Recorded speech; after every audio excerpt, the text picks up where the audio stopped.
So for some reason, Gen 8 gave us a weird little Viking Meowth evolution, and they also decided to not make it good. Buddy's a pure steel type, and in terms of stats and competitive viability, it's not looking great. It does, however, have its own unique ability with Steely Spirit, and this gives us a nice little 50% boost to all steel type moves, so we're gonna cook up something with that. We obviously first gotta set up a Swords Dance, and with a brave nature, Perrserker is actually super naturally slow. The secret sauce is the nearly unused hold item, the Iron Ball, which literally just cuts your own speed in half. But now when we launch a Gyro Ball, which has more power the slower you are, we can get some surprisingly huge damage. It's got coverage and some help with knockoff, along with Terra boosted Play Rough. But overall, it's gonna be a fun challenge to see how well the slow Metal Viking Kitty can do.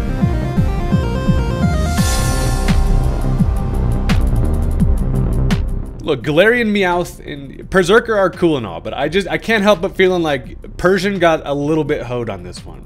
But today we're gonna show some love to the Metal Viking Kitty anyway, because it's still kind of cool, and Steely Spirit in this whole thing makes it kind of fun. If you're into this kind of thing, consider hitting that subscribe button. I'm on my way to 400K. I'd love to have you as part of the journey, and with that, let's go ahead and jump into the match.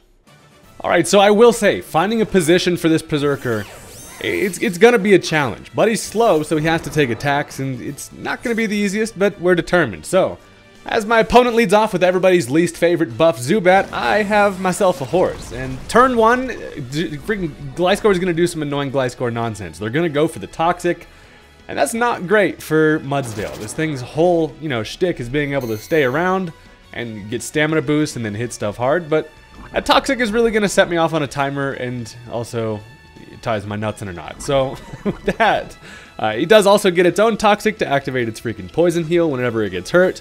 And look, I don't have much on this entire team in terms of things to be able to hit Gliscor hard with. One thing I do have, however, is going to be freaking Sandy Shocks with a Terra Ice Terra Blast. And that's kind of the only thing I can really get some good damage on it with. But I decided to stay in here. I figured, at least for, the short term, Gliscor can't really hurt Mudsdale that much. So I stay in, I try to get some heavy slams just to do some damage. And then, of course, it pulls out the Protect. Every single Gliscor is just going to be Toxic, Protect, and stall you out while healing up itself.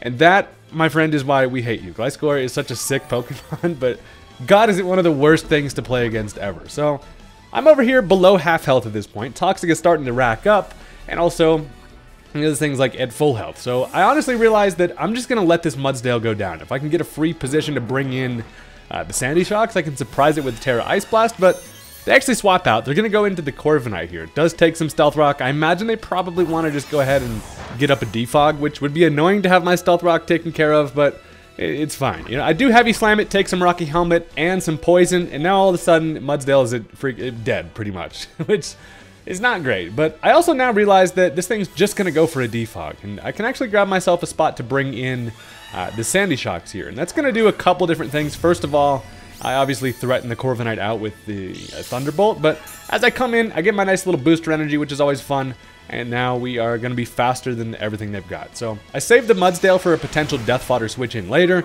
They do go for that Defog, gonna get rid of my Stealth Rock, which is kind of weird synergy. They have Defog on a team where they have their own Aurora Veil with an Alolan Ninetales back there, but regardless, I realized that they probably swap into Gastrodon here, expecting an electric attack.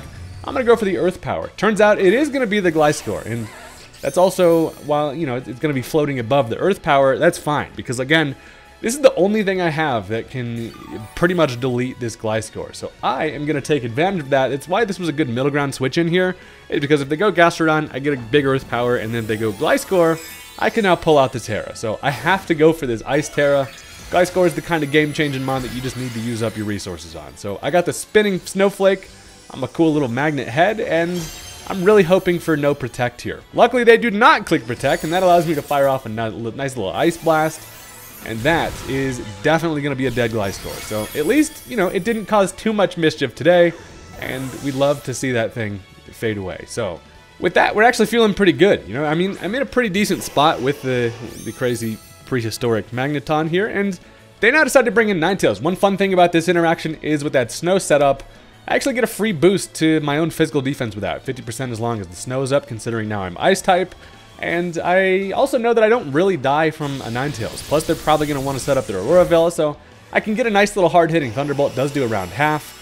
But of course, Alolan Ninetales is going to get up the Aurora Veil. Also, if you're running freaking Alolan Ninetales with Aurora Veil, on the same team you have a Gliscor and an Umbreon, I kind of hate you. I'm not even going to lie.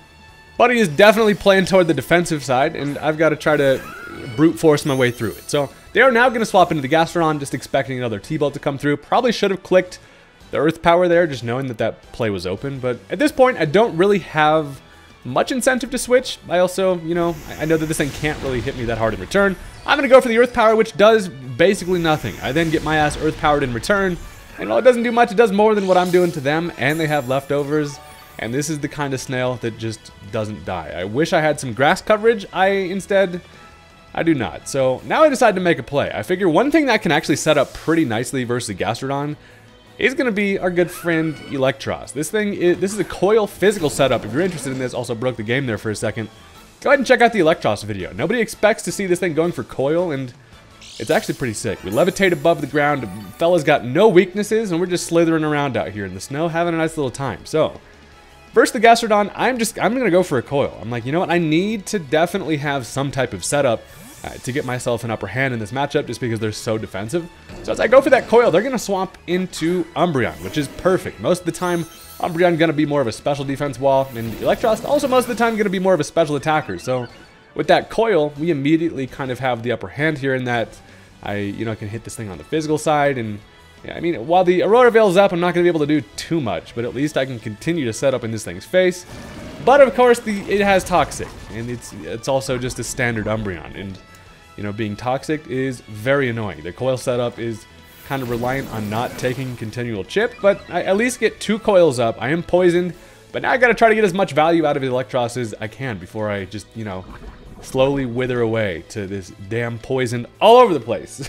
So I'm now at +2. They are behind an Aurora Veil, but I also have the coverage in a Drain Punch, and Drain Punch is going to be nice to be able to mitigate the kind of chip we take from that poison. But as they set up a Wish, I punch him with my mouth, little mouth punch right to the lips, and it doesn't do much, of course, because this is an Umbreon, and at +2 behind an Aurora Veil, I get around half. But I mean, then it sets up a Wish, and then I'm like, Jesus Christ, this guy just, he's gonna go for a Protect now and get his Wish back up, and I'm just gonna slowly be stalled to death here.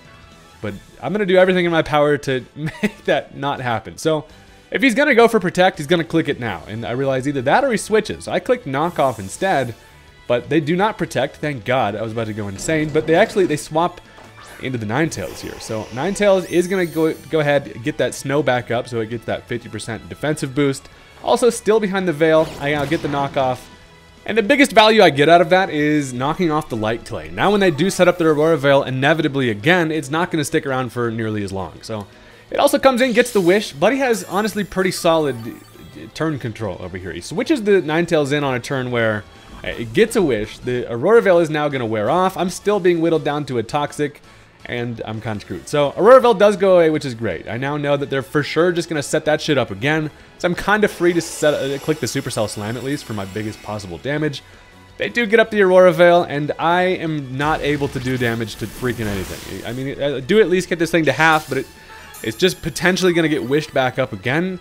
And more than ever, I'm realizing that I need to find something to break through all this damn nonsense. And honestly, the Perrserker in the back is something I'm playing towards. You gotta take your time a little bit and getting the kitty in sometimes. So I'm just gonna continue to click I go for knockoff this time for sure, thinking they're just gonna go Gastrodon. Seeing that I clicked Supercell Slam, they do go into the Gastrodon, and I'm thinking if this is Sticky Hold, I'm gonna freaking turn my switch off. But yeah, I get the knockoff. It is not Sticky Hold. I get rid of leftovers, which is at least good.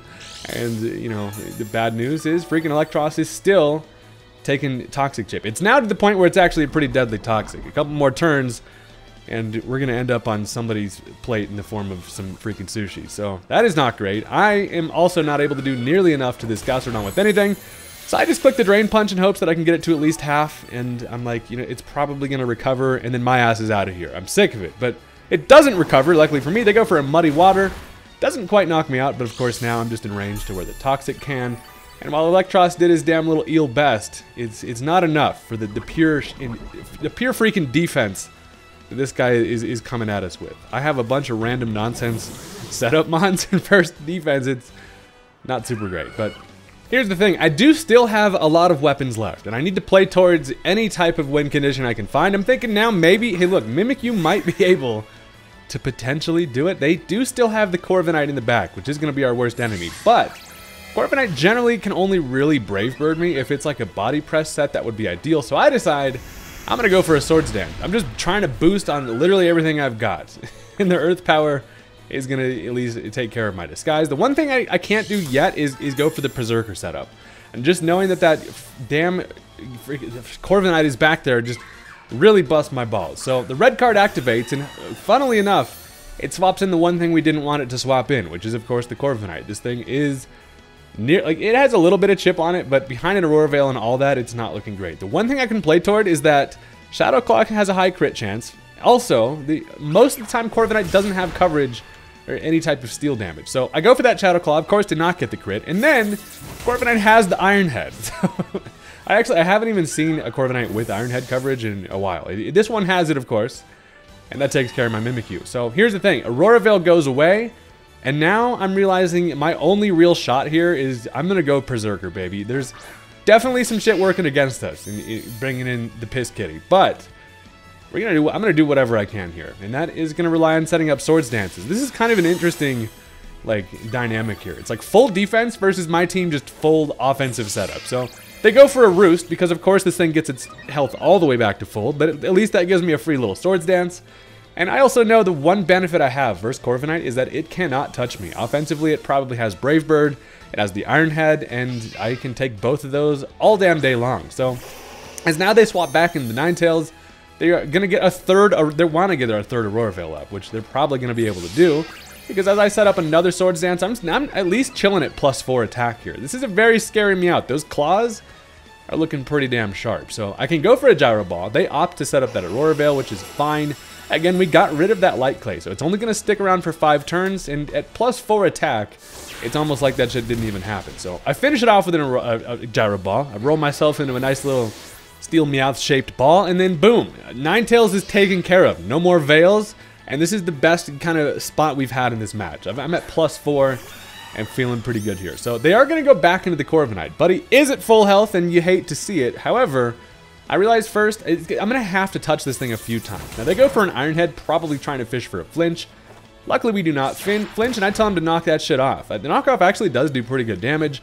I do get rid of that Rocky Helmet, but after I take a little bit of chip from it, and while I am relatively healthy, now I gotta fire off some Gyro Balls. It's time to start throwing my balls at everything I can see, and as they hit me with a Brave Bird, brings me down to about half, which is fine. They take some recoil, and then as I connect on this ball, it actually takes care of it. We get ourselves a nice little crit. Boom, I'm talking dead Corviknight. That is kind of the biggest defensive wall, obviously, in the game, and now we find ourselves in a spot where I'm definitely slower than everything they've got, but when you have a kitty and a freaking Viking helmet, anything is possible. They are now going to go into Salazzle. This is one fella that can outspeed me, come in with a Fire Blast. They go for it, and it misses. Check this shit out. With that miss, I'm at +4 attack. I can go for a Gyro Ball, and through the resist, that just kills the Salazzle. Buddy was so bamboozled, he turns his switch off. The +4 Gyro Ball just one-hit KOing through resistance is why Steely Spirit is there. And they just straight up Rage Quit, which I feel like is a massive win, because the way that guy's playstyle was, getting him to Rage Quit somehow just seems like a Uno reverse. And that's going to bring us now into game number 2. Because while this Galarian, this Perrserker is tough to get to work, but I'm determined to get it to do some more, and let's see if we can do it. Let's jump into it. So I don't know if you were paying attention to the team preview, but this guy's team is even somehow scarier than the last one, and we already lead off against just a horrible matchup. They're gonna go Kyurem versus my Mudsdale, and I'm just a normal ass horse, and this is a freaking God of Ice, which is not good. So I have a little Ninetales of my own this time, and I decide I'm going to swap into that thing immediately. I don't know what this Kyurem really wants to do, but I figure I'm probably going to get Ice Beam to the face. So, I mean, at least the Ninetales can threaten this thing out with the Moonblast. I can take any attack from this thing other than a Flash Cannon, so they do go Freeze Dry, and that is something we can at least take nicely. So, I am faster than a Kyurem. I know that for sure, and I should be able to set up an Aurora Veil. If they have the Flash Cannon, I figure they probably click it. They do not, however, and they decide to swap out. And of course we're dealing with another Corviknight. Everybody and their mother has a Corviknight, and it's always my worst enemy because I'm always trying to set up some physical shit and this thing just takes attacks all day. I do at least get up my own Aurora Veil, so we now have the power of the Veil on our side. And I'm thinking if this one is another Corviknight that has Iron Head, so be it. I'm going to click the Blizzard just to see what this thing wants to do. I figure the defog is coming. That's exactly what happens. They get rid of my Veil, but realistically, I'm not super worried about that. They probably don't have steel coverage. At least that's what I'm telling myself, and I can get some good chip with Blizzard. So I'm just going to continue firing those off as they end up swapping into Kyurem. Once again, this thing comes back in. Doesn't take any Stealth Rock, which would have been nice, but it does at least have to take a neutral Blizzard, which is really good chip there. So at this point, I'm thinking this thing is slower than me. I can get up another Aurora Veil, and it outspeeds me. It goes first, somehow, lands a Flash Cannon, and my ass is dead. That means that is a Choice Scarf Kyurem, which is definitely not something you can ever predict. So I got absolutely bamboozled. I lose my Ninetales without having any Aurora Veil up, and that immediately sets me off in a bit of a disadvantage. But what I do have is a kitty. I can bring in freaking Bearded Meowth, and while this thing's locked into a Flash Cannon, I can get up a free little Swords Dance. Now the problem again is that everybody and their mother always has a Corviknight, so you know that's not great for my Swords Dancing cat, but I'm doing it anyway because once again, it's not, I mean, it doesn't pressure me offensively at least, so I can now, after a +2, fire off a nice little Gyro Ball, but they are going to go for a U-turn. They probably realized they're like, you know, I don't have much to do to this thing. They maybe thought I was going to set up a Stealth Rock or something. I don't think people see Perrserker as more of a setup sweeper.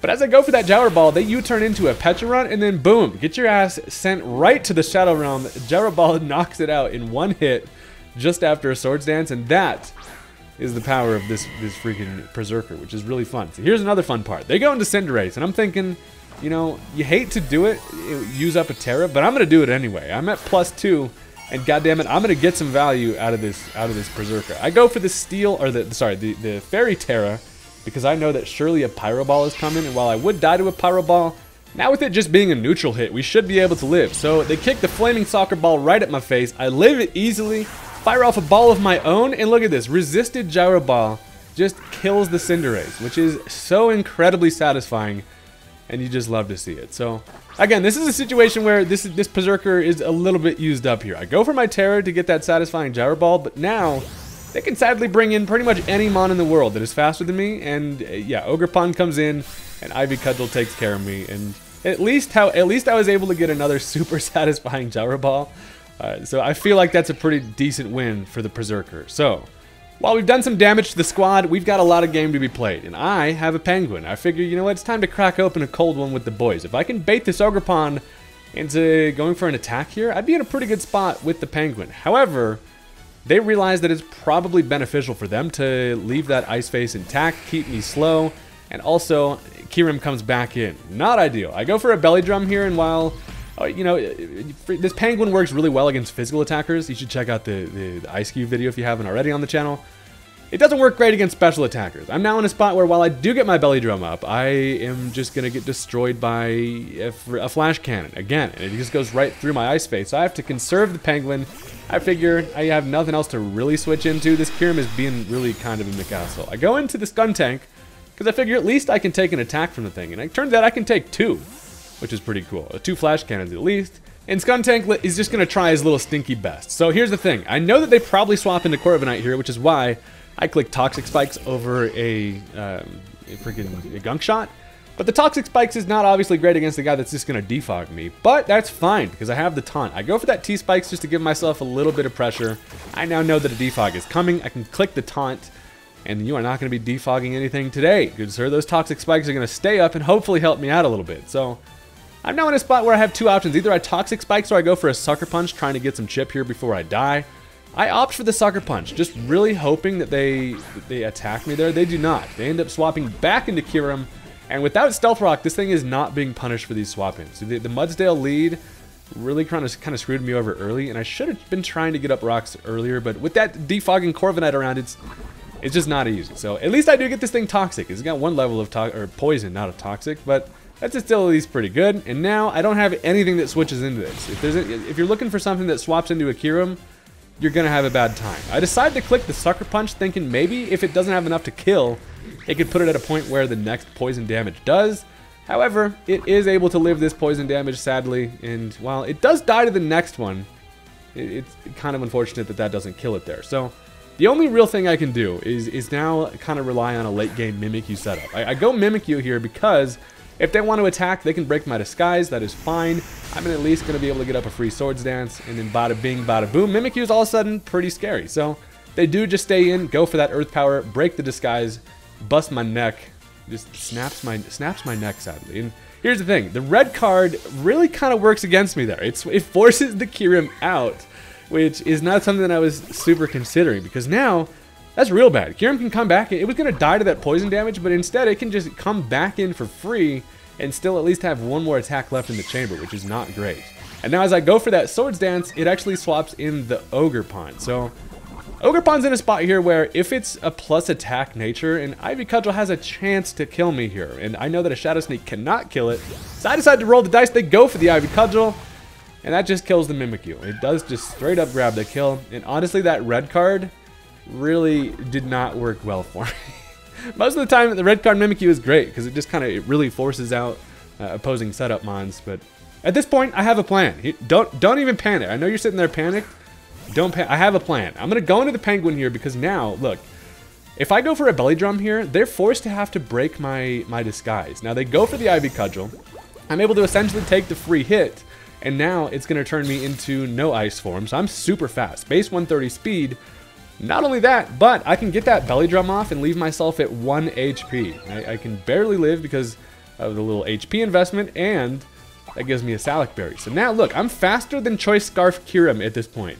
And as now I'm chilling at 1 HP, I can literally blow through, I can kill every single mon they've got in one attack. One thing I do know that is just impending death, very sadly, and this absolutely sucks, is freaking Corviknight can come back in, and Corviknight is, of course, 100% of the time holding a damn Rocky Helmet. So as I go for that Ice Spinner, it kills the Corviknight, but then it kills me in return with that Rocky Helmet chip, and goddamn it, I almost had it. If that thing wasn't Rocky Helmet, or if I just had a little bit of health somehow, this Penguin would have been in the sickest position to sweep. But it is not, however, and now all I have left is a Mudsdale and a Dream. But honestly, look, a full health Mudsdale is not a bad not a bad thing to have left. This thing lives attacks, and it actually hits pretty hard in return. So here's the reason why the red card switch out of this Kyurem was an absolute dagger and a huge misplay on my end, because it comes in, and it just is alive to just hit me with a Stab Ice attack. Now, I know I can at least take one of them, so as they go for the Freeze Dry, it does do a ton of damage. But one good benefit is that it gives me a stamina boost. I'm at +1 defense now. I can then Body Press the Kyurem. That's going to take care of it. Bada bing, bada boom. And now my only hope is going to be that that stamina boost, plus this little bit of leftovers I got, is going to put me healthy enough to where maybe I can live an attack from the Ogerpon. We did see that it's most likely just going to be max attack adamant, however. And as this little bitch comes in, we only can really click the Body Press. Now, they're also going to end up boosting up anything they possibly can, because of course, Ogerpon is just the kind of girl that likes to Terra. It's going to just make its mask all huge and very threatening. And look at the sheer size of the lad. Absolute unit. But the bad thing is I don't have my defensive Terra. Would have been actually pretty nice if I did, but I used it up on the Perrserker because, you know, sometimes we got to get the Perrserker to do shit, but it clicked the Ivy Cudgel.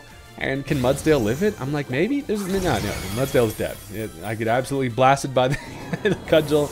And that's going to be the end of the game. Look, that's a very scary team, and I did my best with some, you know, some sprinkled in misplays. But regardless, I mean, there's really, I probably should have prioritized setting up Stealth Rock.